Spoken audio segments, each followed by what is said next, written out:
नमस्कार आप सभी को, स्वागत है आपका हमारे इस प्लेटफ़ॉर्म पर। आज की इस वीडियो में हम लोग उत्तर प्रदेश की जलवायु को कंप्लीट पढ़ेंगे और अगर आप उत्तर प्रदेश की किसी भी परीक्षा की तैयारी कर रहे हैं, तो ये वीडियो आपके लिए आवश्यक है और साथ ही साथ वीडियो को पूरा देखिएगा और अगर कोई सजेशन, कोई क्वेरी हो, तो कमेंट बॉक्स में आप ज़रूर बताइए। तो चलिए शुरू करते हैं। उत्तर प्रदेश की जलवायु, उत्तर प्रदेश की जलवायु, उत्तर प्रदेश की जलवायु कैसी है और अन्य बातें जो हमारे एग्ज़ाम में पूछी जा सकती हैं। सबसे पहले तो आप ये समझो कि ये जलवायु किसे कहा जाता है? जलवायु किसे कहते हैं? तो आप एक बात ध्यान रखिएगा, कोई भी अगर क्षेत्र हो यानी किसी भी क्षेत्र विशेष की दीर्घकालीन किसी भी क्षेत्र विशेष की दीर्घकालीन मौसम दशाओं को मौसम दशाओं को समग्र रूप से जलवायु कहा जाता है, ठीक है? जलवायु कहा जाता है। तो अगर हम उत्तर प्रदेश की बात करें, यानी कि वर्षा के वितरण के आधार पर वर्षा के वितरण के आधार पर उत्तर प्रदेश को 2 जलवायु उत्तर प्रदेश को 2 जलवायु क्षेत्रों में बाँटा जाता है, ठीक है? उत्तर प्रदेश को 2 जलवायु क्षेत्रों में बाँटा जाता है। कौन-कौन से हैं? आओ ज़रा समझते हैं। उत्तर प्रदेश के जो 2 जलवायु क्षेत्र हैं, जलवायु क्षेत्र, 1 मिनट। उत्तर प्रदेश के 2 जलवायु क्षेत्र, ठीक है? ये हैं कौन-कौन से? आओ देखो। सबसे जो पहला वाला क्षेत्र है, उसे कहा जाता है आर्द्र एवं उष्ण प्रदेश। आर्द्र एवं उष्ण प्रदेश, ठीक है? और जो दूसरा जलवायु क्षेत्र है उत्तर प्रदेश का, जो 2 जलवायु क्षेत्रों में बाँटा जाता है, इसमें दूसरा है साधारण आर्द्र एवं उष्ण प्रदेश, ठीक? अच्छा, ये जो 2 क्षेत्र हैं, इनको भी 2-2 भागों में बाँटा जाता है। अगर मैं आर्द्र एवं उष्ण प्रदेश की बात करूँ, तो इसे तराई क्षेत्र और इसे पूर्वी उत्तर प्रदेश क्षेत्र में बाँटा जाता है। तराई क्षेत्र और पूर्वी उत्तर प्रदेश क्षेत्र में इसे बाँटा जाता है। ध्यान रखिएगा। अभी हम लोग इनके बारे में डिटेल से चर्चा करेंगे कि तराई क्षेत्र में उत्तर प्रदेश के कौन-कौन से जिले आते हैं और पूर्वी उत्तर प्रदेश क्षेत्र में कौन-कौन से जिले आते हैं। वहीं अगर हम साधारण आर्द्र एवं उष्ण प्रदेश की बात करें, तो इसे 3 भागों में डिवाइड किया जाता है। कौन-कौन से भाग हैं? मध्यवर्ती मैदानी क्षेत्र, मध्यवर्ती मैदानी क्षेत्र, ठीक है? दूसरा है पश्चिमी मैदानी क्षेत्र, पश्चिमी मैदानी क्षेत्र और तीसरा भाग है, इसके बारे में हम लोग पढ़ेंगे, ये भाग है बुंदेलखंड का पठारी व पहाड़ी क्षेत्र, ठीक है? बुंदेलखंड का पठारी व पहाड़ी क्षेत्र। हमें इनके बारे में पढ़ना है कि यहाँ पर जलवायु कैसी है, यहाँ पर वर्षा की मात्रा कैसी है, यहाँ पर तापमान कैसा है। तो आइए एक-एक करके शुरू करते हैं तराई क्षेत्र से। तराई क्षेत्र में यहाँ पर वर्षा कैसी है, जलवायु कैसी है और यहाँ का तापमान औसत कितना रहता है? इनके बारे में समझने से पहले आपको ये पता होना चाहिए कि ये जो तराई क्षेत्र है, इसमें कौन-कौन से जिले शामिल हैं, ठीक है? आओ ज़रा समझते हैं। तराई क्षेत्र के जिले, तराई क्षेत्र के तराई जो क्षेत्र है, उसमें जिले कौन-कौन से हैं? कौन-कौन से जिलों को इसमें शामिल किया गया है, ठीक है? जिले। आप जो यहाँ से एरिया देखो, ये सहारनपुर है और यहाँ से पूरी पतली-पतली पट्टी ये चली गई है। ये यहाँ से आगे आके उत्तराखंड और नेपाल को स्पर्श करने वाली ये सारे के सारे जिलों की पट्टी है, ठीक है? ये जो पूरी की पूरी पट्टी है, ये है तराई क्षेत्र वाली पट्टी। अब इस पट्टी में आपको पहले तो जिले पता होने चाहिए कि इनमें से जिले कौन-कौन से हैं। तो ये सहारनपुर हो गया और उसके नीचे है मुज़फ्फरनगर। ये वाला जो आप क्षेत्र देख रहे हो, ये है बिजनौर, ठीक है? ये क्षेत्र है बिजनौर और ये छोटा-सा क्षेत्र जो पतला-सा है, ये क्षेत्र है मुरादाबाद, मुरादाबाद। वहीं अगर आप मुरादाबाद से आगे बढ़ोगे तो ये वाला जो आपको क्षेत्र दिख रहा है, ये वाला इलाका पड़ता है आपका रामनगर, ठीक है, रामनगर, ये वाला क्षेत्र है रामनगर। वहीं रामनगर से जब आप आगे बढ़ोगे तो ये और ये क्षेत्र, यानी कि जो ये वाला इलाका है और ये वाला इलाका, आप मैप में देख पा रहे हो, इन दोनों इलाकों में इसमें से जो पहला ऊपर वाला इलाका है ये है बरेली, बरेली, ठीक है। और ये वाला क्षेत्र आपका कहलाता है पीलीभीत, पीलीभीत, बरेली से आगे पीलीभीत। और ये जो बड़ा वाला इलाका है, ये वाला क्षेत्र आपको जो दिख रहा है, ये वाला क्षेत्र है आपका मुरादाबाद, सॉरी, लखीमपुर खीरी, ठीक है, लखीमपुर खीरी। लखीमपुर खीरी के बाद जब आप आगे बढ़ोगे तो आपको जो ये लंबा वाला क्षेत्र दिख रहा है, ये वाला इलाका, ये कहलाता है बहराइच, बहराइच। तो ये सारे के सारे जिलों के बारे में आपको लोकेशंस पता होंगी। बहराइच के बाद जब आप आगे बढ़ोगे तो ये वाला जो आपको क्षेत्र दिख रहा है, ये वाला क्षेत्र कहलाता है श्रावस्ती, श्रावस्ती, ठीक है। वहीं जब आप श्रावस्ती से आगे बढ़ोगे तो आपको ये वाला क्षेत्र मिलेगा बलरामपुर, बलरामपुर, क्लियर बात। बलरामपुर से आगे कौन सा जिला है, ये वाला श्रावस्ती, बलरामपुर, और बलरामपुर के आगे आपको पड़ता है सिद्धार्थनगर, सिद्धार्थ नगर, ठीक। सिद्धार्थ नगर के बाद ये वाला इलाका कौन सा है, ये वाला आपका हो गया कुशीनगर, और ऊपर वाला है महाराजगंज, तो आप यहीं पर लिख लो, ये है महाराजगंज। और महाराजगंज के बाद ये वाला क्षेत्र है कुशीनगर, ठीक है, कुशीनगर।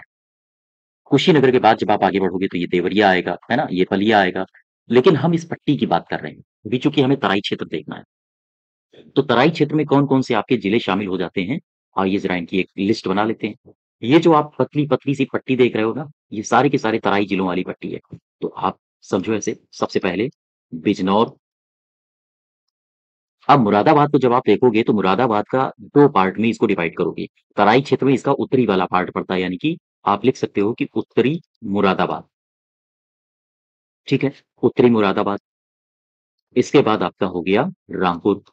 रामपुर के बाद आप आगे बढ़ोगे तो आपको मिलेगा बरेली वाला क्षेत्र। बरेली वाले क्षेत्र को आप पकड़े हुए जब और आगे बढ़ोगे तो आपको मिलेगा एक जिला पीलीभीत, ठीक। पीलीभीत से आगे लखीमपुर खीरी, लखीमपुर खीरी, लखीमपुर खीरी और बहराइच। आठवां कौन सा होगा, बहराइच के आगे आप बढ़ोगे, ये वाला आपका क्षेत्र हो गया बहराइच। और बहराइच के आगे बलरामपुर, देवरिया, है ना। और यहाँ पर आप देवरिया, सिद्धार्थनगर, तो आप यहाँ पर लिख सकते हो बहराइच। बहराइच के आगे गोंडा, गोंडा बस्ती, है ना, गोंडा बस्ती। और कौन सा क्षेत्र है, ये जो आप क्षेत्र देख रहे हो, बलरामपुर, ये वाला इलाका हो गया आपका श्रावस्ती। श्रावस्ती के बाद बलरामपुर, और बलरामपुर के बाद जब आप इस पट्टी को पकड़े हुए नीचे आओगे तो ये वाला जो पूरा का पूरा क्षेत्र है, ये वाला इलाका, यहाँ पर आपको मिलेगा गोंडा, है ना, ये वाला गोंडा आ जाएगा। और गोंडा के ठीक आगे है ये वाला क्षेत्र बस्ती, तो बस्ती का थोड़ा सा ऊपर वाला इलाका आ जाएगा। तो यही गोंडा बस्ती, और कौन सा आ जाएगा, गोंडा बस्ती देवरिया, ठीक है, देवरिया, बलरामपुर, बलरामपुर, सिद्धार्थनगर, सिद्धार्थनगर। और इस पट्टी में इलाके आते हैं कुशीनगर, जैसे हो गया कुशीनगर, और भी कई सारे क्षेत्र, ठीक है। हाँ, तो ये वाले जो इलाके हैं ना, ये तराई क्षेत्र के जिले कहे जाते हैं। अब यहाँ से आपके एग्जाम में क्वेश्चन केवल और केवल इतना पूछ सकता है कि इन क्षेत्रों में जो औसत वार्षिक वर्षा है वो कितनी है? औसत वार्षिक वर्षा आप ध्यान रखोगे, इन क्षेत्रों में है औसत वार्षिक वर्षा, ठीक है। यहाँ पर औसत वार्षिक वर्षा 120 सेंटीमीटर से लेकर 180 सेंटीमीटर तक पाई जाती है, ठीक। और अगर आपसे पूछ ले यहाँ पर औसत तापमान बताओ, औसत तापमान, तो आप याद रखोगे जनवरी में यहाँ का औसत तापमान लगभग 18 डिग्री सेंटीग्रेड रहता है। वहीं अगर हम बात यहाँ की जुलाई की करें तो लगभग 30 डिग्री सेंटीग्रेड यहाँ का तापमान रहता है, क्लियर है बात। तो आप ये वाली पट्टी को, पतली पतली पट्टी जो आपको दिख रही है, इस पट्टी को पकड़ के जब आप नीचे की तरफ उतरते हो तो आपको जो इलाका मिलता है, हाँ, आपको जो क्षेत्र मिलता है, वो वाले पूरे के पूरे क्षेत्र आपके कहलाते हैं तराई क्षेत्र, ठीक है। यहाँ तक क्लियर है। तो ये वाली पट्टी आप याद रखोगे, तराई क्षेत्र, यहाँ का वार्षिक वर्षा कितनी है, यहाँ का औसत तापमान कितना है, ठीक है, ठीक है। अब इसके इसके बाद कौन सा था, ये तराई क्षेत्र था। इसके बाद हम लोग पढ़ेंगे पूर्वी उत्तर प्रदेश का क्षेत्र। अब जरा देखो पूर्वी उत्तर प्रदेश का क्षेत्र, पूर्वी उत्तर प्रदेश का क्षेत्र, ठीक है? पूर्वी उत्तर प्रदेश में सबसे पहले तो आप ये जानिए, इस क्षेत्र में कौन-कौन से जिले आते हैं? और इसके बाद आप चर्चा कर पाओगे कि इस क्षेत्र की जलवायु कैसी है, इस क्षेत्र का तापमान कैसा है। तो पूर्वी उत्तर प्रदेश में कौन-कौन से आते हैं? आओ ज़रा इनकी चर्चा कर लेते हैं। पूर्वी उत्तर प्रदेश में आपको ये वाले जो क्षेत्र दिख रहे होंगे, ये वाला इलाका, हमारा कर्सर आप देखिए कहाँ-कहाँ मूव कर रहा है। जैसे मिर्ज़ापुर हो गया, ठीक है? जैसे प्रयागराज हो गया, ये वाला इलाका। मिर्ज़ापुर हो गया, ये वाला क्षेत्र आपका है मिर्ज़ापुर। ये वाला जो क्षेत्र है, ये है प्रयागराज। क्लियर है बात? वाराणसी, आप जब इसके आगे इधर आओगे, ये वाला जो आपको क्षेत्र दिख रहा होगा, ये है वाराणसी, ठीक है? वाराणसी। और आप जब आगे बढ़ोगे तो आपको मिलेगा जौनपुर। अब इस लोकेशन में जौनपुर कहाँ पर है? तो आप जब वाराणसी से ठीक ऊपर की तरफ बढ़ रहे होगे, तो ये वाला क्षेत्र है जौनपुर। ये वाला है जौनपुर। वाराणसी हो गया, जौनपुर हो गया और जब आप आगे की तरफ बढ़ोगे ना, तो जैसे गाजीपुर हो गया, बलिया हो गया, तो ये वाला जो क्षेत्र आपको दिख रहा है, ये बलिया। ठीक है? यहाँ पर आप जब नीचे की तरफ आओगे बलिया को टच करते हुए, तो बलिया को टच करते हुए जब आप नीचे की तरफ आओगे, तो ये वाला जो आपको क्षेत्र दिख रहा है, ये है गाजीपुर और ये वाला क्षेत्र सबसे नीचे लंबा-सा, ये है चंदौली। ठीक है? तो इसमें कौन-कौन से क्षेत्र आ रहे हैं? आओ ज़रा इनकी एक लिस्ट बना लेते हैं। इसमें जो पूर्वी उत्तर प्रदेश में जिलों की अगर हम लिस्ट देखें, तो आपको मिलेंगे पूर्वी उत्तर प्रदेश में जिलों की लिस्ट अगर आप देखोगे, तो आपको इसमें मिलेंगे मिर्ज़ापुर,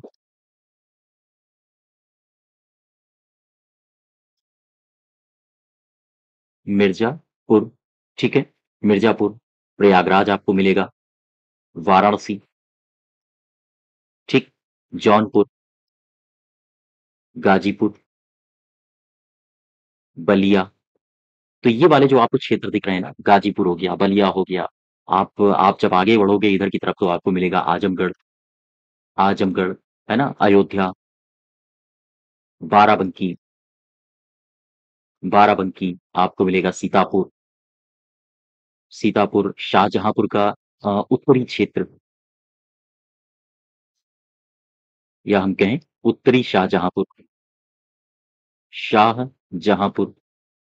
तो ये वाले जो आपको क्षेत्र दिख रहे हैं, अन्य क्षेत्र, ये वाले आपको जो क्षेत्र दिख रहे हैं, तो ये सारे के सारे आप क्षेत्र पूर्वी उत्तर प्रदेश के जिलों में इनको शामिल कर सकते हो। यहाँ पर अगर आपसे पूछा जाए कि औसत वर्षा कितनी होती है, तो आपसे केवल इतना ही पूछेगा कि पूर्वी उत्तर प्रदेश में आमतौर पर औसत वर्षा कितनी दर्ज की जाती है? तो आप बताओगे 100 सेंटीमीटर से लेकर 120 सेंटीमीटर तक।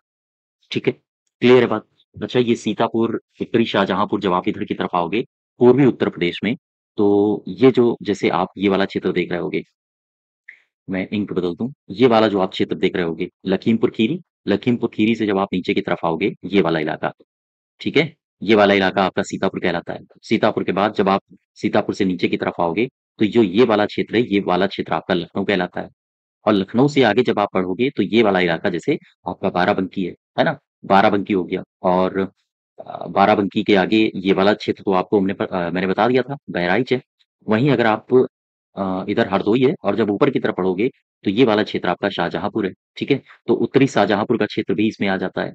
वहीं उत्तरी शाहजहाँपुर, बाराबंकी हो गया, अयोध्या हो गया, तो ये वाला जो क्षेत्र आपको दिख रहा है, ये वाला क्षेत्र, ये वाला आपका क्षेत्र फैज़ाबाद है। फैज़ाबाद यानी कि अयोध्या है। ठीक है? तो ये वाले जो क्षेत्र आपको दिख रहे हैं इस इलाके के, यानी कि तराई क्षेत्र से नीचे इस इलाके के जो क्षेत्र हैं, ये सारे के सारे क्षेत्र आपके पूर्वी उत्तर प्रदेश के जिलों में समाहित हैं। और यहाँ की जो औसत वर्षा है, वो लगभग 100 सेंटीमीटर से लेकर 120 सेंटीमीटर तक यहाँ पर दर्ज की जाती है। क्लियर है बात? अब जरा तीसरा इसमें पार्ट कौन-सा था? पूर्वी उत्तर प्रदेश, तीसरा पार्ट था मध्यवर्ती मैदानी क्षेत्र। आओ जरा मध्यवर्ती मैदानी क्षेत्र पर नज़र डालो। यहाँ पर कौन से हैं? मध्यवर्ती मैदानी क्षेत्र, मध्यवर्ती मैदानी क्षेत्र, ठीक है? इसमें कौन-कौन से जिले आते हैं? इसके जिले कौन-कौन से हैं? तो जो मध्यवर्ती मैदानी क्षेत्र है, इसमें आप जब जिलों को देखोगे, तो इसमें जो ये शाहजहाँपुर था, शाहजहाँपुर का दक्षिणी भाग हो गया, ठीक है? वहीं आप शाहजहाँपुर से इधर की तरफ आओगे, तो आपको जो ये वाला क्षेत्र दिख रहा है फर्रुखाबाद, इसमें फर्रुखाबाद का क्षेत्र शामिल है। इसमें ये वाला क्षेत्र जो आपको दिख रहा है हरदोई, ये वाला क्षेत्र शामिल है। जैसे और जब आप नीचे आओगे, तो ये वाला जो आपको क्षेत्र दिख रहा है कानपुर, कानपुर भी इसमें शामिल है, कानपुर इसमें समाहित है। उन्नाव का क्षेत्र इसमें शामिल है, लखनऊ का क्षेत्र इसमें आ जाता है। ठीक है? तो ये वाले जो क्षेत्र आपको बीच में दिख रहा है ना, इनको ये मध्यवर्ती मैदानी क्षेत्र के जिले हैं। तो इनकी एक लिस्ट बना लो, आपको लोकेशन याद रखने में सहूलियत रहेगी। जैसे मध्यवर्ती मैदानी क्षेत्र के जो जिले हैं, इन जिलों को ध्यान से देखो। सबसे पहला शाहजहांपुर का दक्षिणी भाग, शाहजहांपुर का दक्षिणी भाग, ठीक? और लोकेशन में क्या है? जैसे फर्रुखाबाद, फर्रुखाबाद। तीसरा हरदोई,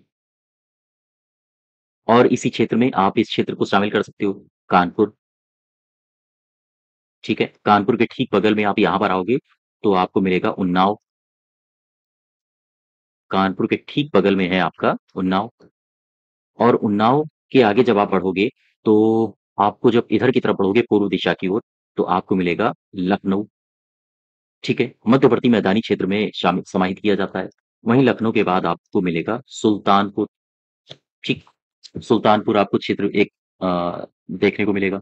सुल्तानपुर के बाद सुल्तानपुर के बाद दरअसल जब ये आप लखनऊ आओगे ना, लखनऊ के ठीक नीचे जब आप प्रवेश करोगे तो ये रायबरेली है, और रायबरेली से ठीक आगे अमेठी है। अमेठी से जब आप आगे बढ़ोगे तो ये आपको मिलेगा अमेठी के ठीक आगे, यानी कि ये आपका है फैजाबाद, यानी कि ये अयोध्या हो गया। अयोध्या से जब नीचे की तरफ आओगे, तो ये वाला क्षेत्र आपका है सुल्तानपुर, ठीक है? तो ये वाला क्षेत्र मध्यवर्ती मैदानी भाग में सुल्तानपुर, ठीक है? सुल्तानपुर के बाद ये वाले क्षेत्र जो है रायबरेली, आप लिख सकते हो। रायबरेली हो गया, रायबरेली के बाद फतेहपुर हो गया, फतेहपुर और प्रतापगढ़, ठीक है? वहीं अगर हम बात करें जो प्रयागराज का उत्तरी वाला भाग है, ये वाला पोर्शन, तो उत्तरी प्रयागराज भी इसमें शामिल है, उत्तरी प्रयागराज।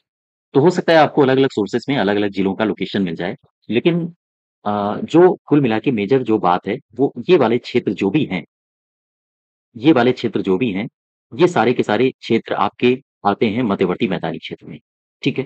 क्लियर बात यहाँ तक?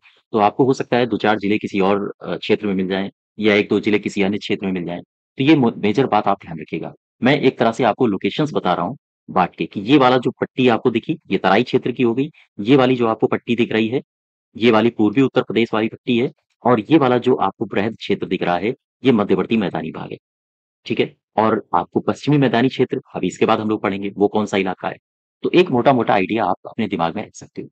क्लियर है बात? हाँ, तो अब यहाँ से क्वेश्चन क्या पूछा जा सकता है आपसे कि मध्यवर्ती मैदानी क्षेत्र में मुझे ये बताओ, मध्यवर्ती मैदानी क्षेत्र में औसत वार्षिक वर्षा क्या होती है? औसत वार्षिक वर्षा क्या होती है? यहाँ की औसत वार्षिक वर्षा होती है लगभग 80 सेंटीमीटर से 100 सेंटीमीटर के आसपास यहाँ की औसत वर्षा है। और वहीं अगर आपसे यहाँ का तापमान पूछेगा, यहाँ से आपसे पूछे कि औसत तापमान यहाँ पर कितना रहता है, तो आप क्या बताओगे? ग्रीष्मकाल में तापमान कितना रहता है?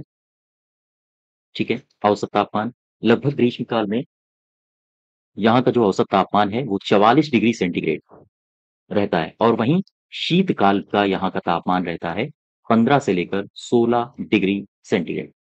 क्लियर है बात? तो ये तापमान भी आप याद रखो, यही आपसे क्वेश्चन पूछे जा सकते हैं। इनको आप इन पर ज़्यादा फ़ोकस करिए, ठीक है? अब नेक्स्ट देखो, नेक्स्ट है पश्चिमी मैदानी क्षेत्र, पश्चिमी मैदानी क्षेत्र। पश्चिमी मैदानी क्षेत्र में कौन-कौन से जिले समाहित हैं? ध्यान दो, इसमें कौन-कौन से जिले आते हैं? तो पश्चिमी मैदानी क्षेत्र ही तो था, आओ ज़रा लिस्ट देखो। मध्यवर्ती मैदानी क्षेत्र पढ़ लिया, पश्चिमी मैदानी क्षेत्र, ठीक है? पश्चिमी मैदानी क्षेत्र में कौन-कौन से जिले आते हैं? जैसे ये जो सहारनपुर है, दक्षिणी सहारनपुर, अ, इसके बाद आपको ये जो क्षेत्र आपको दिख रहा होगा मुज़फ्फरनगर, ठीक है? मुज़फ्फरनगर का इलाका आ गया, मुज़फ्फरनगर के आप नीचे आओगे तो मेरठ वाला इलाका आ गया, मेरठ के नीचे आप जब बढ़ोगे तो गाज़ियाबाद आ गया आपका, ठीक है? गाज़ियाबाद का क्षेत्र, बुलंदशहर का क्षेत्र, बदायूँ का क्षेत्र, ठीक है? ये वाला क्षेत्र आपको जो दिख रहा है ये बदायूँ का क्षेत्र है। अलीगढ़ एटा का क्षेत्र, ये वाला जो क्षेत्र है अलीगढ़ है। अलीगढ़ के नीचे आप आओगे तो हाथरस का क्षेत्र, ये एटा का क्षेत्र है। ठीक है, मथुरा आगरा हो गया, ये मथुरा हो गया, ये आगरा हो गया, और मैनपुरी का क्षेत्र। यानी कि आप एक मोटा-मोटा आइडिया लो, ये जो आप क्षेत्र देख पा रहे होगे, ये जो आप क्षेत्र देख पा रहे होगे, ये वाले इलाके, ये क्षेत्र आपके आते हैं, हाँ, ये वाले क्षेत्र आपके आते हैं पश्चिमी मैदानी क्षेत्र में।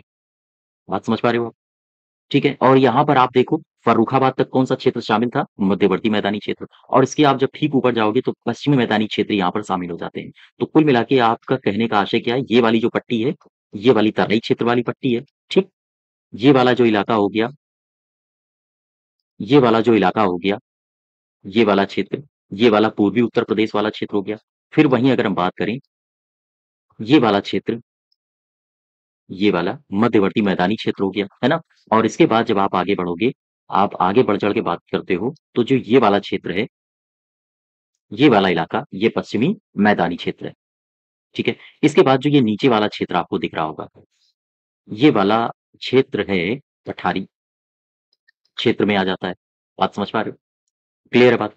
हाँ, तो ये वाला क्षेत्र पठारी क्षेत्र में आ जाता है। पठारी क्षेत्र में जैसे आप बात करो जो इटावा का दक्षिणी वाला पार्ट है ना? जौनपुर हो गया, हमीरपुर हो गया, महोबा हो गया, तो ये बुंदेलखंड वाला पठारी क्षेत्र है, ठीक है? तो पूरे के पूरे उत्तर प्रदेश को आपने क्लासिफाइड कर दिया, जलवायु के आधार पर। क्लियर है बात?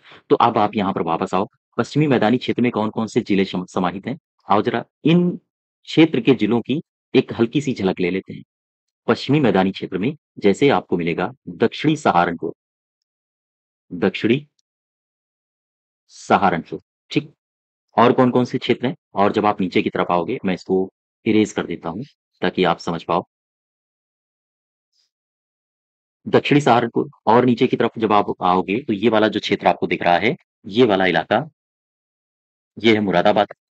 1 मिनट, ये वाला जो क्षेत्र है, ये मुज़फ्फरनगर है, ठीक है? हाँ, दक्षिणी सहारनपुर आपको मिलेगा मुज़फ्फरनगर। मुज़फ्फरनगर के बाद मेरठ वाला क्षेत्र हो गया, ठीक है?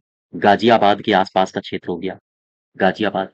और अ, ये मुरादाबाद है, तो मुरादाबाद का उत्तरी मुरादाबाद मैंने लिया था, तो ये वाला जो क्षेत्र है, ये दक्षिणी मुरादाबाद वाला क्षेत्र आ जाएगा, यानी कि दक्षिणी मुरादाबाद, ठीक है? दक्षिणी मुरादाबाद, बुलंदशहर आप यहाँ पर ले सकते हो, यानी बुलंदशहर के आस-पास का क्षेत्र, बदायूं के आस-पास का क्षेत्र और एटा, मैनपुरी के आस-पास का क्षेत्र, ठीक है?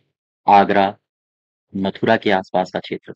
तो ये जो एक मोटा-मोटा मैंने आपको आइडिया बता दिया है कि जो ये वाला लोकेशन आपको दिख रहा होगा, ये वाला लोकेशन आपको, हाँ, ये सारा का सारा लोकेशन आपको मिलेगा पश्चिमी मैदानी क्षेत्र में।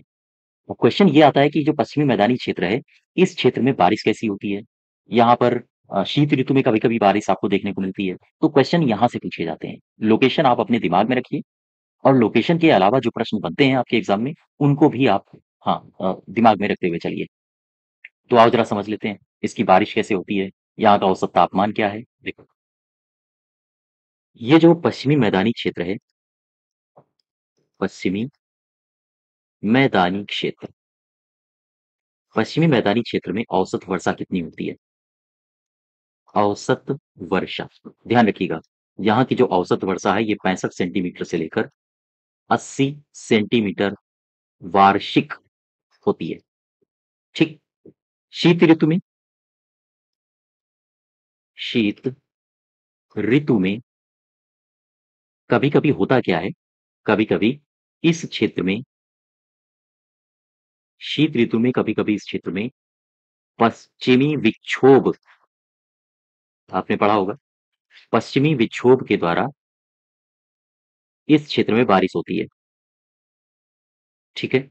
इस क्षेत्र में पश्चिमी विक्षोभ के द्वारा इस क्षेत्र में बारिश होती है, ठीक है? तो ये क्वेश्चन काफ़ी इम्पोर्टेंट है। आपसे पूछा जाता है कि जो पश्चिमी क्षेत्र है, पश्चिमी मैदानी क्षेत्र उत्तर प्रदेश का, वहाँ पर शीत ऋतु में बारिश का बड़ा कारण क्या है? तो आप बताओ कि पश्चिमी विक्षोभ। क्लियर है बात?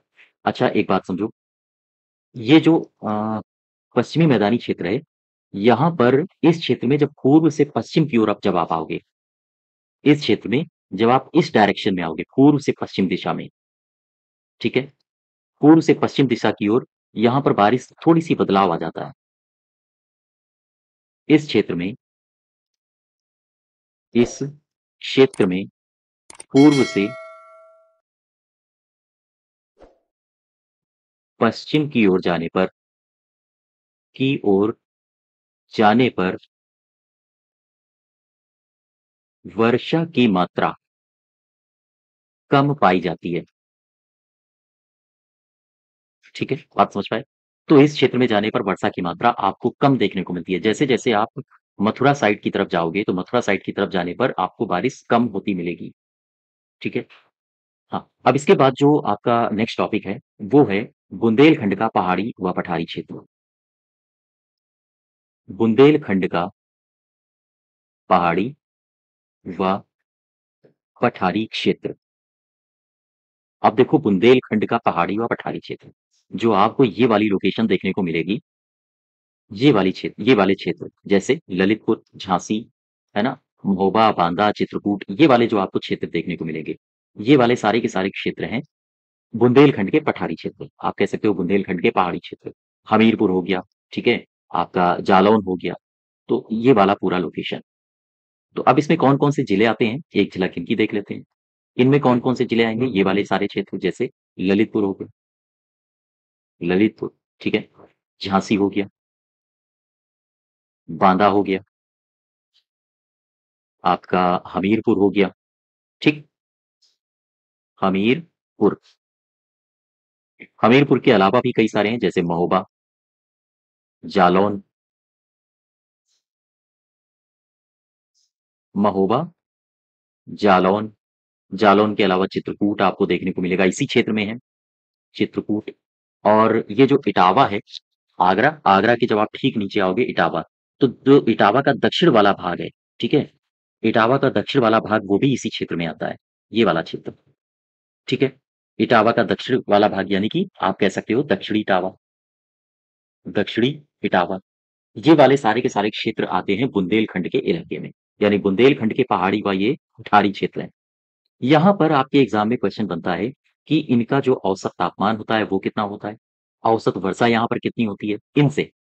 तो ये लोकेशन आपको ध्यान रखनी है, मोटा-मोटा आइडिया आपको याद रखना है कि मैं आपसे कहूँ कि बुंदेलखंड की तरफ आप बताइए मुझे कौन-कौन से जिले आते हैं? तो ये आपको पता होना चाहिए कि ये लोकेशन आती है बुंदेलखंड की तरफ, ठीक है? ललितपुर, झांसी, बांदा, हमीरपुर, चित्रकूट इस तरह के जिले आपको बुंदेलखंड क्षेत्र में देखने को मिलते हैं, जो कि पठारी हैं, हाँ, पहाड़ी हैं। क्लियर है बात? अब देखो यहाँ का तापमान क्या है? तापमान, तापमान ग्रीष्म काल में कितना रहता है? और तापमान यहाँ का शीत ऋतु में लगभग औसत कितना दर्ज किया जाता है? 40 डिग्री सेंटीग्रेड से लेकर 45 डिग्री सेंटीग्रेड तक ग्रीष्मकाल का यहाँ पर औसत तापमान दर्ज किया जाता है। वहीं शीतकाल की अगर हम बात करें तो 18 डिग्री से 19 डिग्री तक यहाँ का शीतकाल का तापमान रहता है। क्लियर बात?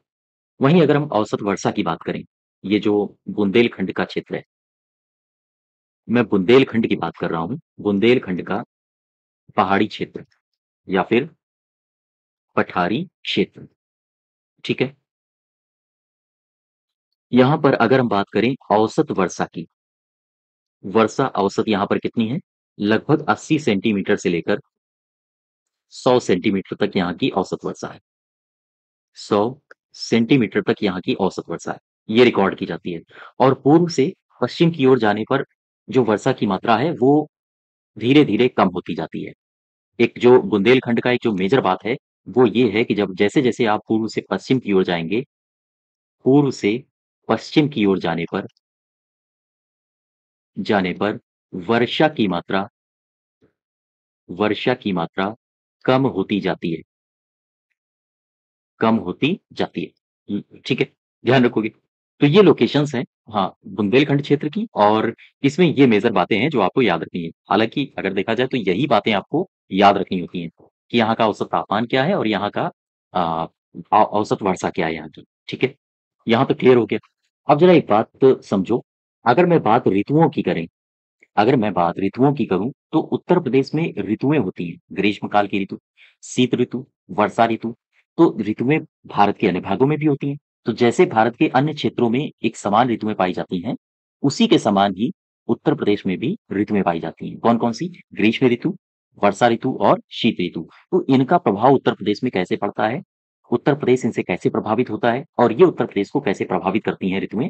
तो आइए इनसे संबंधित भी हमारे एग्ज़ाम में क्वेश्चन पूछा जा सकता है। और पूछा जाता है, आपसे पूछा जाता है कि मुझे बताओ वर्षा ऋतु में सबसे ज़्यादा वर्षा किस उत्तर प्रदेश के जिले में होती है? ठीक है?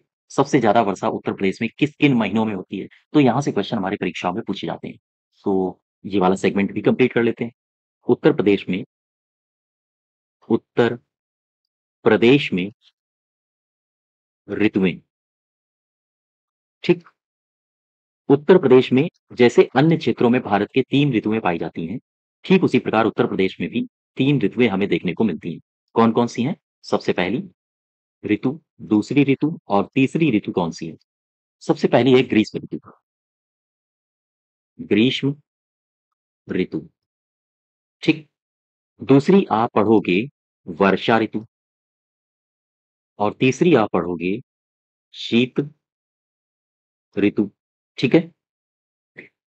ये 3 ऋतुओं के बारे में आपको पढ़ना है। तो सबसे पहले हम उठा लेते हैं ग्रीष्म ऋतु। उत्तर प्रदेश को ये कैसे प्रभावित करती है? आओ ज़रा समझते हैं। ग्रीष्म ऋतु, ठीक? तो उत्तर प्रदेश में ग्रीष्म ऋतु की शुरुआत कहाँ से होती है? क्या पता है आपको? उत्तर प्रदेश में जो ग्रीष्म ऋतु है, ग्रीष्म ऋतु की शुरुआत ये होती है मार्च माह से। मार्च माह से होती है, लगभग मार्च माह के आसपास से होती है, ठीक है? और ये मध्य जून तक जाती है। मध्य जून तक ग्रीष्म ऋतु आपके उत्तर प्रदेश में, हमारे उत्तर प्रदेश में रहती है। क्लियर है बात यहाँ तक? अच्छा, ये जो उत्तर प्रदेश में शुरुआत हुई मार्च से और ये मध्य जून तक जा रही है।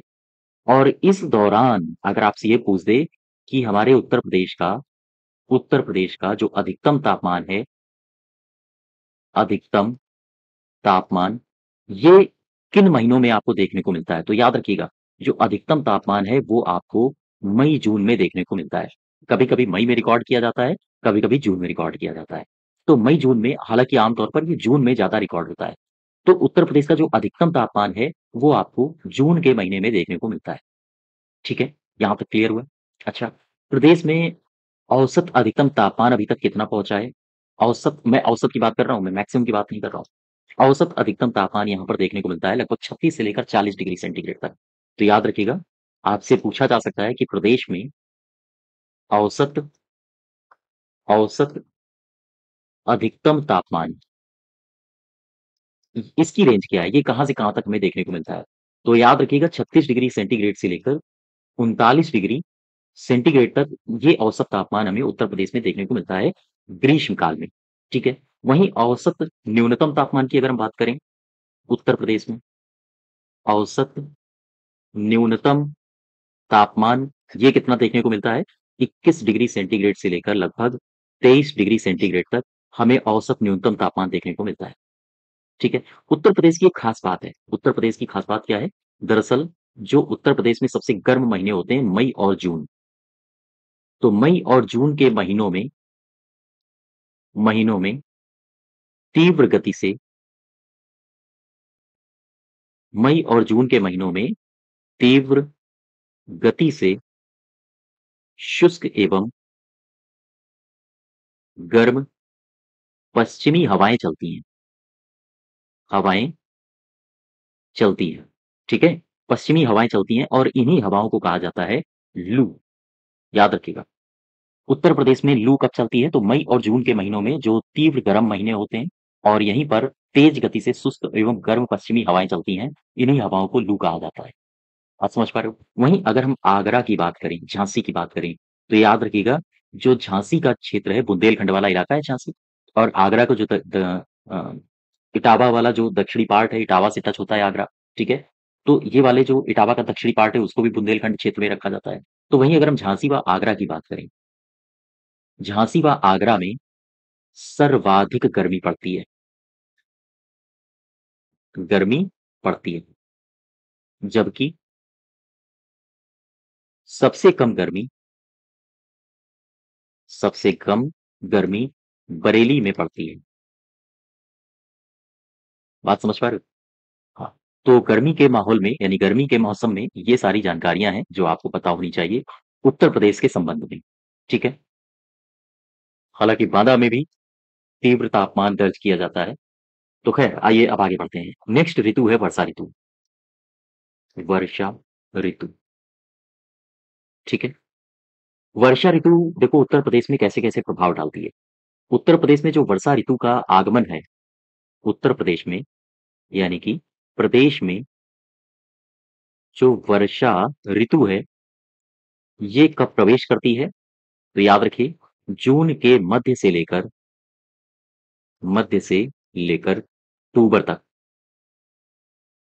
अक्टूबर तक इसका जून के मध्य से लेकर अक्टूबर तक वर्षा ऋतु का हमें अस्तित्व देखने को मिलता है उत्तर प्रदेश में।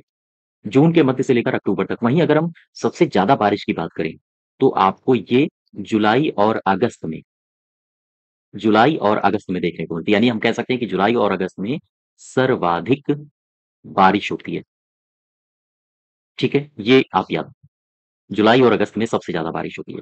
तो प्रदेश में जो अधिकतम बारिश करने वाला क्षेत्र है, जैसे ये वाला जो क्षेत्र है, बंगाल की खाड़ी है, बे ऑफ बंगाल। तो बे ऑफ बंगाल की जो शाखा है, बे ऑफ बंगाल की शाखा उत्तर प्रदेश में सबसे ज़्यादा बारिश करती है। प्रदेश में जो अधिकतम वर्षा का कारण है, वो है बंगाल की खाड़ी से आने वाले मानसून। ठीक है? चूँकि प्रदेश हमारा यहाँ पर है, इस क्षेत्र में प्रदेश है। तो अब आपसे अगर पूछा जाए कि उत्तर प्रदेश में अधिकतम वर्षा कौन करता है? अधिकतम वर्षा। तो याद रखिएगा प्रदेश में अधिकतम वर्षा बंगाल की खाड़ी बंगाल की खाड़ी से आने वाली या आने वाले मानसून के कारण होती है। बंगाल की खाड़ी से आने वाले मानसून के कारण होती है। ठीक है? के कारण होती है। तो ये आप याद रखो, ये कई बार एग्ज़ाम में आपके पूछा जा चुका है, यूपी पीसीएस वगैरह में पूछा जा चुका है कि उत्तर प्रदेश में सर्वाधिक बारिश का कारण कौन है? तो आपको अगर ऑप्शन में कहीं मिल जाए कि बंगाल की खाड़ी से आने वाले मानसून, तो यही आप टिक करोगे, यही सही है। ठीक है? तो मानसून का अगर हम कुछ भाग की बात करें, तो मानसून का कुछ भाग वर्षा करते हुए पश्चिम की ओर निकल जाता है। जैसे आया मानसून, बारिश किया, इसके बाद कुछ भाग इसका पश्चिम की ओर निकल गया। कुछ भाग शिवालिक यानी हिमालय से टकरा के है ना? तो कुछ भाग पश्चिम की ओर निकल जाता है, लेकिन कुछ भाग उत्तर में स्थित हिमालय से टकराकर पुनः लौटता है। और इसी लौटते हुए मानसून के कारण प्रदेश के तराई भागों में, जो ये मैंने आपको तराई पट्टी दिखाई थी, सपोज़ करो ये वाला उत्तर प्रदेश वाला क्षेत्र है, ठीक? सबसे ऊपर सहारनपुर, और इसके बाद जो ये वाला तराई वाला क्षेत्र है, यहाँ पर फिर जबरदस्त बारिश होती है। चूँकि नेपाल वाला क्षेत्र है और हिमालय से टकरा के फिर इधर की तरफ लौटती हैं। उत्तराखंड वाला क्षेत्र है, तो हिमालय से टकरा के फिर इधर की तरफ मानसून वापस लौटता है, और फिर जब मानसून वापस लौटता है, तो यहाँ तराई वाले क्षेत्रों में जबरदस्त बारिश करता है। ठीक है? ये वाला क्षेत्र। तो अब आप यहाँ से एक पॉइंट बना के लिख सकते हो कि मानसून का कुछ भाग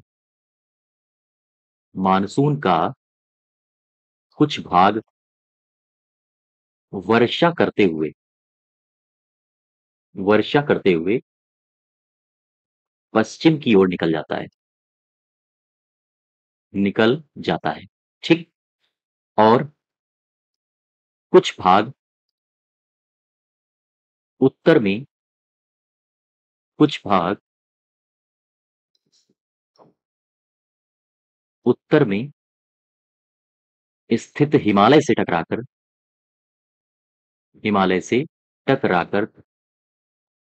पुनः वापस लौटता है। तो अब ये वापस लौटेगा तो क्या करेगा? वापस लौटेगा तो बारिश ही करेगा, ठीक है? और वापस लौटता है, और इसी लौटते मानसून के कारण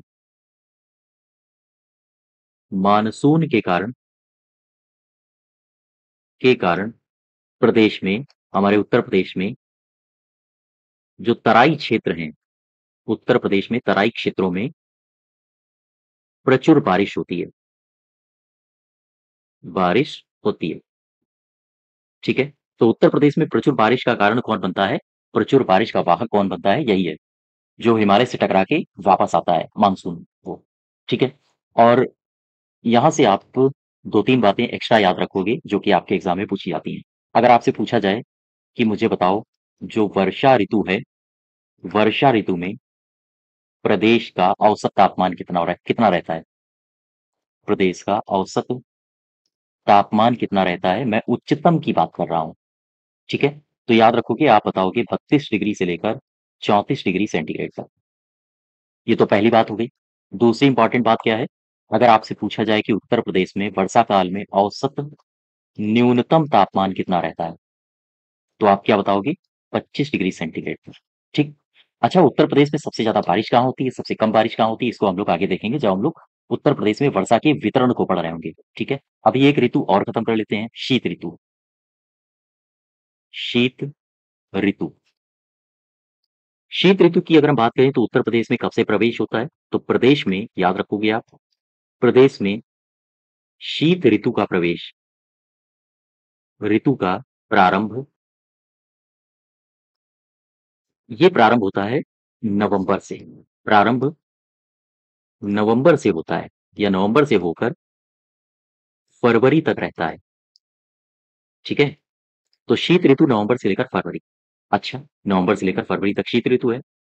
और नवंबर से लेकर जब फरवरी तक शीत ऋतु है, तो जनवरी एक ऐसा महीना आता है जिसमें सबसे ज्यादा ठंड उत्तर प्रदेश में, जिसको कहते हैं हाड़ कपाऊ ठंड, है ना? कई बार आपने समाचार पत्रों में लिखा देखा होगा, उत्तर प्रदेश में पड़ रही है या उत्तर भारत में पड़ रही है हाड़ कपाऊ सर्दी, वगैरह वगैरह। तो जनवरी में ठंड का प्रकोप, ठंड का प्रकोप सर्वाधिक होता है। बात समझ पा रहे हो? जनवरी में जो ठंड का प्रकोप है वो सर्वाधिक होता है। और अगर हम इस ऋतु की बात करें, यानी कि शीत ऋतु की अगर हम बात करें, तो इस ऋतु में जैसे जैसे आप उत्तर से दक्षिण की तरफ आओगे, यह है उत्तरी उत्तर प्रदेश, उत्तरी भाग, और जैसे जैसे आप आओगे उत्तर से दक्षिण की ओर, तो आप देखोगे कि तापमान में वृद्धि दर्ज की गई है। तो आपसे एग्जाम में क्वेश्चन कथन कारण में पूछा जाता है कि उत्तर से दक्षिण में आने पर तापमान में वृद्धि देखने को मिलती है। क्यों? क्योंकि जैसे जैसे आप नीचे जा रहे हो तो आप कर्क रेखा के पास जा रहे हो। ठीक है। अब जरा इसमें देखो, एक डायग्राम से हम समझने का प्रयास करते हैं। उत्तर से नीचे की तरफ आ रहे हो, यानी उत्तर में क्या था, मध्यवर्ती मैदानी क्षेत्र थे। और जैसे जैसे आप नीचे आ रहे हो तो नीचे क्या है, जैसे आप उत्तर प्रदेश की अगर आप बात करोगे, तो हालांकि मैं मैप बना नहीं पाऊंगा, लेकिन फिर भी आप एक मोटा मोटा आइडिया ऐसे ले सकते हो। मैं मैप ले ही लेता हूँ। ये वाला क्षेत्र देखो, ये वाला इलाका, ये वाला जो क्षेत्र है, ये वाला एरिया, ये वाला जो आप क्षेत्र देख रहे हो, ये वाला क्षेत्र आपका कहलाता है कौन सा इलाका? ये वाला क्षेत्र कहलाता है दक्षिणी पहाड़ी एवं पठारी प्रदेश। दक्षिणी पहाड़ी एवं पठारी प्रदेश। ठीक। और जो ये वाले मैंने क्षेत्र बताए थे, कानपुर वगैरह, कानपुर, उन्नाव, ये वाले क्षेत्र आपने देखे थे मध्यवर्ती क्षेत्र है। तो जब आप मध्यवर्ती क्षेत्र से नीचे की तरफ आते हो ना, जैसे जैसे आप नीचे की तरफ आते हो, तो आप यहाँ पर देखते हो कि तापमान में वृद्धि हो रही है। ठीक है। तापमान में आपको जितनी ठंडी आपको इन क्षेत्रों में मिलेगी, उतनी ठंडी आपको इन क्षेत्रों में नहीं मिलेगी। यानी मध्यवर्ती मैदानी क्षेत्र से जब आप दक्षिण पहाड़ी एवं पठारी क्षेत्र की तरफ आते हो, तो तापमान में आपको वृद्धि देखने को मिलती है। ठीक है। तो आप यहाँ पर आप समझो जो मैं कहना चाहता हूँ, कि मध्यवर्ती मैदानी क्षेत्र मध्यवर्ती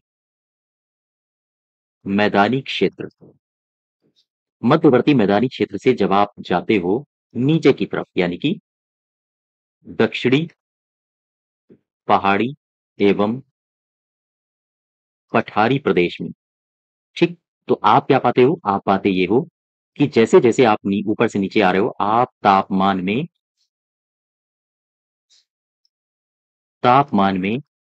आप पाते हो वृद्धि। बात समझ पा रहे हो? तापमान में आप पाते हो वृद्धि। अच्छा, तो तापमान में आप कितनी वृद्धि पाते हो? तापमान में आपका जो परिवर्तन है, तापमान का परिवर्तन वो कितना लगभग होता है? वहीं अगर हम मध्यवर्ती क्षेत्र की बात करें, तो शीत ऋतु में यहाँ का जो मैक्सिमम तापमान है, वो लगभग 27.2 डिग्री सेंटीग्रेड रहता है। और यहाँ का जो मिनिमम तापमान रहता है, रिकॉर्ड किया जाता है, वो औसतन 8.5 डिग्री सेंटीग्रेड औसतन आपको देखने को मिलता है। ठीक है। वहीं अगर हम दक्षिणी पठारी भाग की बात करेंगे, तो यहाँ पर आपको शीत ऋतु में मैक्सिमम तापमान 28.3 डिग्री सेंटीग्रेड आपको देखने को मिलता है। आप देख पा रहे हो? मैक्सिमम मध्यवर्ती मैदानी का है 27 और यहाँ पर मैक्सिमम 28, यानी कि तापमान में लगातार वृद्धि हो रही है, सतत वृद्धि।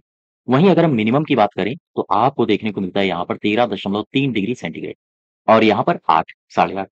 तो ये भी आप देख रहे हो, मिनिमम तापमान यहाँ पर कम है और यहाँ पर ज़्यादा है। ठीक है? तो लगातार तापमान में वृद्धि आपको दर्ज हो रही है। क्लियर है यहाँ तक? ठीक है?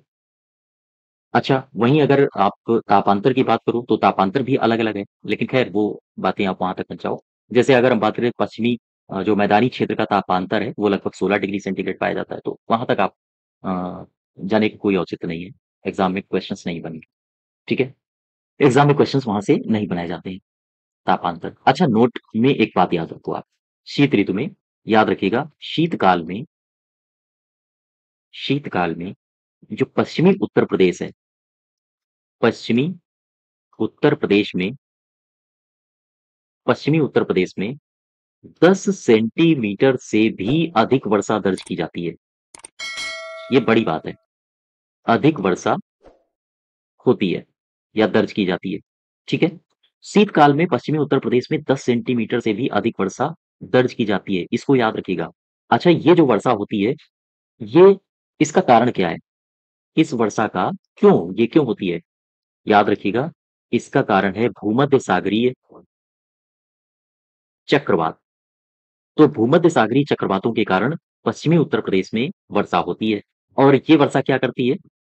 ये वर्षा आवश्यक होती है या हम कहें ये वर्षा लाभदायक होती है किसके लिए? आप बताओगे, रबी की फसल के लिए।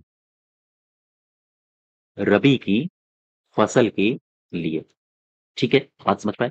यहाँ तक? तो ये बात याद रखिएगा।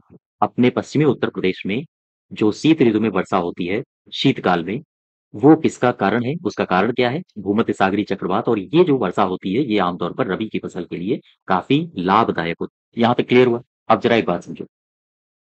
एक बात और यहाँ से समझ लेते हैं हम, उत्तर प्रदेश में वर्षा का वितरण। उत्तर प्रदेश में उत्तर प्रदेश में वर्षा का वितरण। उत्तर प्रदेश में वर्षा का वितरण क्या है? जैसे मानसून की प्रकृति, समुद्र से दूरी, धरातलीय उच्चावच, इन सभी के कारण उत्तर प्रदेश में वर्षा का वितरण असमान है। वर्षा आप एक समान नहीं देखोगे। आप देखोगे कि बुंदेलखंड का जो क्षेत्र है, मैं मैप ले लेता हूँ। देखो, यहाँ से आप एक बात समझो, उत्तर प्रदेश में जो वर्षा का वितरण है, वो असमान है। क्यों? क्योंकि स्थितियाँ उत्तर प्रदेश की कुछ अलग हैं। जब आप उत्तर प्रदेश में आओगे, तो ये जो क्षेत्र है, बुंदेलखंड वाला क्षेत्र, ठीक है?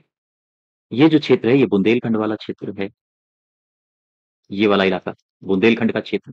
और जब आप इधर की तरफ आओगे, तो ये गर्मी वाला क्षेत्र यानी पूर्वी उत्तर प्रदेश वाला क्षेत्र है। ये वाला क्षेत्र हो गया मैदानी भाग, है ना? ये पश्चिमी उत्तर प्रदेश वाला क्षेत्र हो गया, ये वाला पूरा का पूरा इलाका।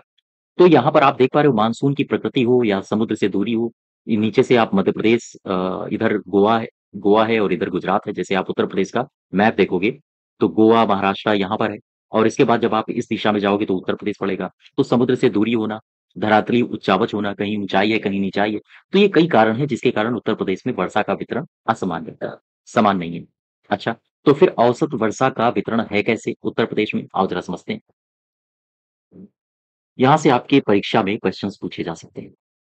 औसत वर्षा, तो आप एक बात पहले आप ये लिख लो, मानसून की प्रकृति मानसून की प्रकृति, समुद्र से दूरी समुद्र से दूरी और धरातलीय उच्चावच।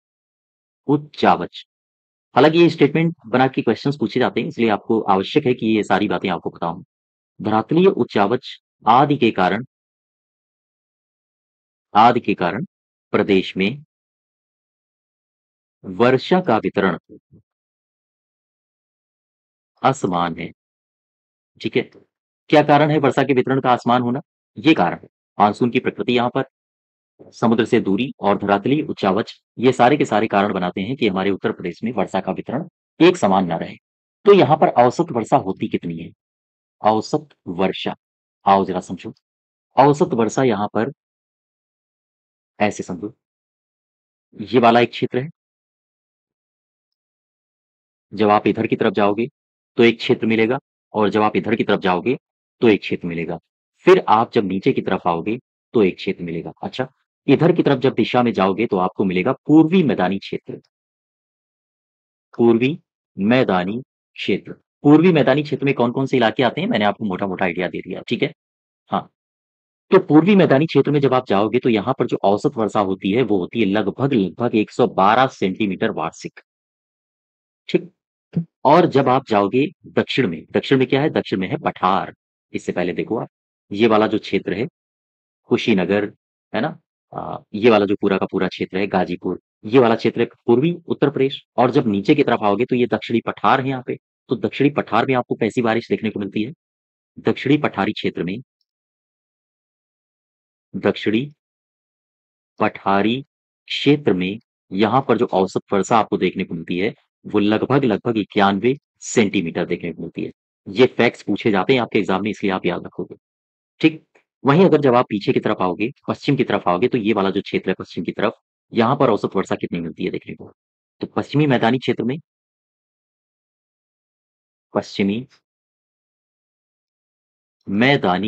में औसत वर्षा कितनी मिलती है?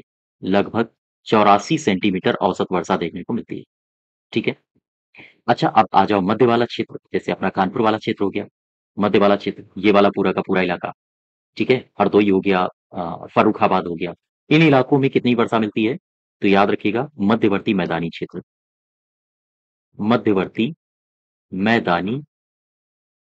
मध्यवर्ती मैदानी क्षेत्र,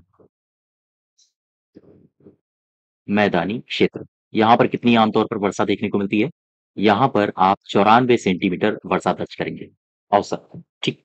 अब ये एग्जाम में क्वेश्चन पूछे जाते हैं कि निम्न में से कौन सा सही है? तो आपसे पूछा जाएगा निम्न में से सजाइए। ये क्वेश्चन पूछे भी गए, आप प्रीवियस ईयर्स उठा के देखिए। या आपसे पूछा जाता है कि निम्न में से सजाइए, औसत वर्षा किस क्षेत्र की ज्यादा से कम की ओर है? ठीक है? तो आपसे जैसे बोलता है ज्यादा से कम की ओर क्या है?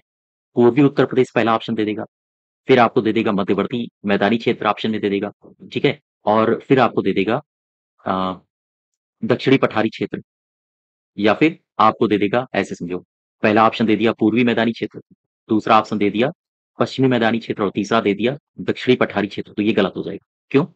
जैसे ही हमारे दिमाग में आता है कि पश्चिमी मैदानी क्षेत्र और दक्षिणी पठारी क्षेत्र की तुलना जब हम करते हैं ना वर्षा के मामले में, तो हमारा जो सबसे पहला कॉन्सेप्ट है, दिमाग यहीं पर जाता है कि जो पश्चिमी मैदानी क्षेत्र है, वहीं पर बारिश ज़्यादा हो रही होगी। लेकिन नहीं, आप जब औसत वार्षिक वर्षा देखोगे, तो दक्षिणी पठारी क्षेत्र में पश्चिमी मैदानी क्षेत्र की अपेक्षा ज़्यादा वर्षा होती है। तो ये लोकेशन, ये वाला जो कंडीशन है, इन कंडीशंस को आपके दिमाग में आपको रखना है।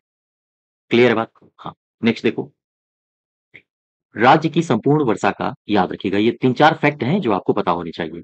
सबसे पहला फैक्ट क्या है?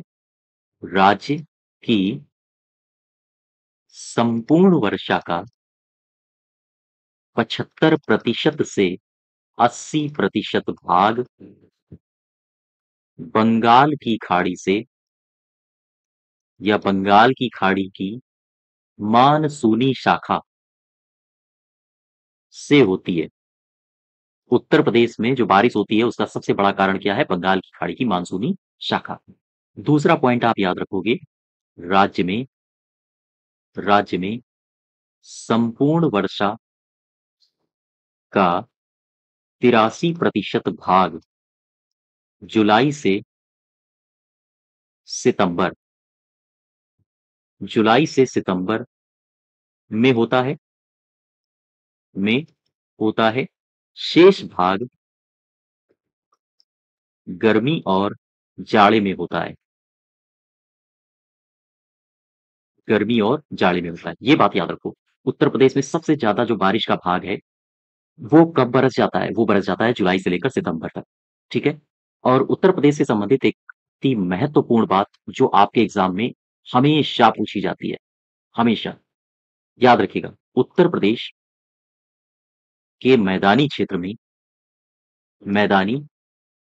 में सर्वाधिक वर्षा ये कहां पर होती है? आप बताओगे, गोरखपुर में। ठीक। लगभग 184.7 सेंटीमीटर वार्षिक यहाँ पर दर्ज की जाती है। और यहाँ पर सबसे कम वर्षा कहाँ पर दर्ज की जाती है? आप बताओगे, मथुरा में। लगभग 54.4 सेंटीमीटर यहाँ पर वार्षिक वर्षा दर्ज की जाती है। ठीक है? तो ये दोनों फैक्ट आप याद रखोगे, मोस्ट इंपॉर्टेंट है। सर्वाधिक वर्षा गोरखपुर में होती है और सबसे कम वर्षा मथुरा में होती है। कितनी होती है? तो वो भी आप याद रखो, 184 गोरखपुर में होती है और लगभग सेंटीमीटर ये होती है मथुरा में, ठीक है? तो ये आपने उत्तर प्रदेश से संबंधित जो मानसून है, जलवायु है, उत्तर प्रदेश में वर्षा का वितरण है, उत्तर प्रदेश में तापमान का वितरण है, इनको सबको आपने पढ़ना है। ये आपकी थ्योरी क्लास है और इसके बाद जो क्लास आएगी, वो आपके लगभग-लगभग 50 एमसीक्यूज़ की क्लास होगी और उत्तर प्रदेश की सभी परीक्षाओं में उत्तर प्रदेश की जलवायु से संबंधित जो भी अभी तक क्वेश्चन्स आए हैं, हम उनका संकलन लेकर आपके समक्ष उपस्थित होंगे, ठीक है? हाँ, तो वीडियो को आप पूरा देखिए और अगर समझ में ना आए तो आप इसको 1 से 2 बार और देखिए, ठीक है? तो आज यहीं तक रखते हैं। आप खुश रहिए, मस्त रहिए। धन्यवाद।